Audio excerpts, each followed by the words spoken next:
That's lights out and away we go.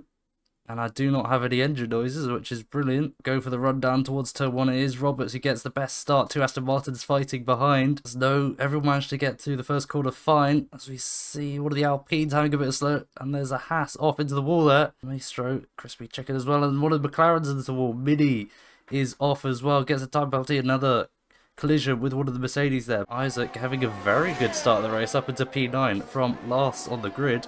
Headers being a second behind is now under pressure from the Alpine as we run down in towards turn 1. As that is another Haas into the wall, and that is Maestro out of the race, and we do have a safety car deployed. And in the slipstream will be the Williams of Headers as we look side by side now in towards turn 9. This is going to be quite interesting through the corners. One of them going to yield? No, they're both still fighting through. As out off into the grass goes one of the AlphaTauris. Enchiladad still managed to keep their car in one piece though. As again we got more movement between the Williams and the Alpine, all very wide there. For Skittles losing a position to Headers and his teammate. That is Roberts, who's dropped from the lead to P5. What has happened to Roberts? We did not see, but that now makes an Aston Martin 1-2 at the front of the grid. What has happened to Isaac? Another safety car. There you can see, exit of turn 10, once again claims a victim. Not quite going, yeah, I thought it was going to go, ooh, almost contact there between the two Aston Martins, but going to be a very late restart, and there we go.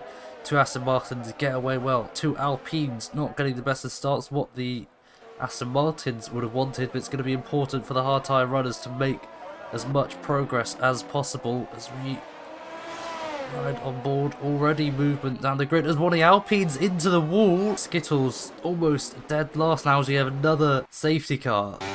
Does choose to go racing once again. Pretty good restart for the Aston Martins as well, as Hako DK is right on the back of the Alpine, and Datu would be a critical move to get this done. Not quite. Datu can't get my words out. Hako not quite able to get the move done. We're seeing more battling between Kinorino and Zian, as that Skittles trying to find a way through side by side. That's going to be contact. Is contact. Both sent spinning round. Neither of them out of the race, so I think they'll both be able to keep going. Front wings look intact for the both of them. Is there going to be any way through into turn 11? No, not quite. Oh, that's going to be a big slide from the Alpine there. We'll be losing a bunch of positions. Almost four positions, I think, lost in the one corner unless they can fight back through the Williams. No, down into P7. Go back on board the Red Bull. Not the best exit out of the turn 6. Overtake enabled to the inside of the Aston Martin. Surely this has to be a done deal. Through up into P2 for Hako. Eldude will be wanting to find a way through. DRS will be enabled at the end of this lap. So overtake enabled for the Alfa Romeo driver, and that again, I think this is going to be a pretty easy move on the brakes. Yes, does so in the braking zone around the outside of the Aston Martin, as now Roberts gets past the Aston Martin, so it's just falling like a stone for all the medium runners so far. Again, that's Datu down to P8. Oh, Hako gets his time penalty for multiple warnings. That'll not be what he wants, and now could actually open the opportunity to Fereldu down the inside for the Red Bull on the Aston Martin. Moves successfully, just about. Well, Fereldu, no, Fereldu spun into the wall.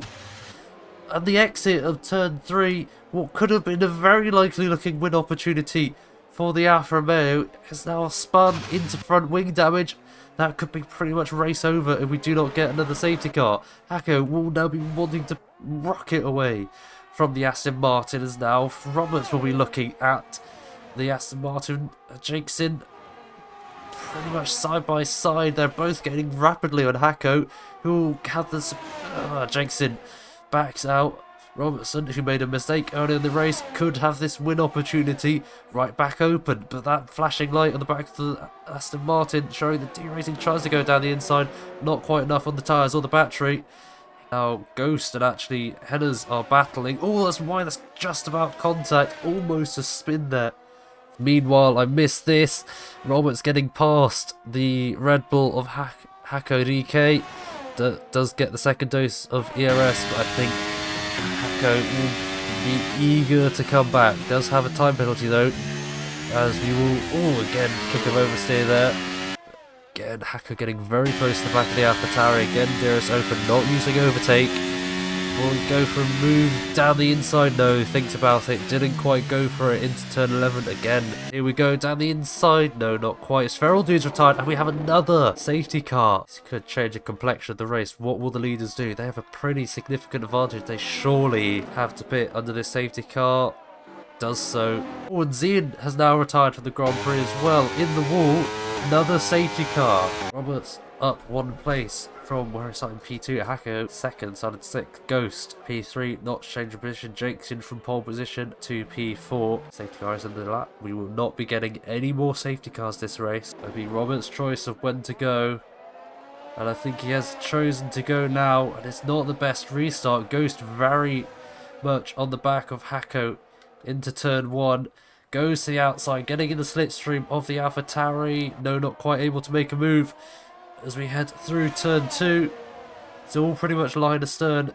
Headers looking very much at the back of the Aston Martin, not able to make a move quite yet, as it's side by side between the AlphaTauri and the Red Bull. Round the outside for Hacko DK, but it's okay for Robert still. Hacko does have that 3-second time penalty, as it's going to be a big slipstream fest down to turn 10. Headers again looking very eager at the back of the Aston Martin. I think Robert's going to go back at Hacko here. Round the outside, no room quite, as Kinamune gets another 3-second time penalty. Again, back in the slipstream for the AlphaTauri. Is it going to be close enough? No, not quite, as Jakeson tries to have a go at the move. Down the inside goes Jakeson and Hacko. Again, not quite able to get the move. Jakeson got past his teammate. Back up into the P3 for the Aston Martin.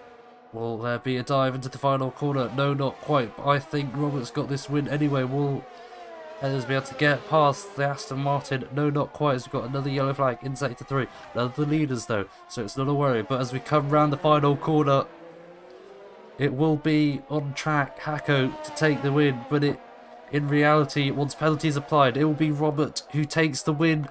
Picks up another 3-second, but a win for Robert, who gets the final podium place. It will be Headers on the podium. Here we go, Roberts with the Irish flag on the podium. It is a win for the AlphaTauri. P2 for Jakeson. As the invisible champagne is sprayed. Headers as well, the Williams. I think a really good podium for him as well.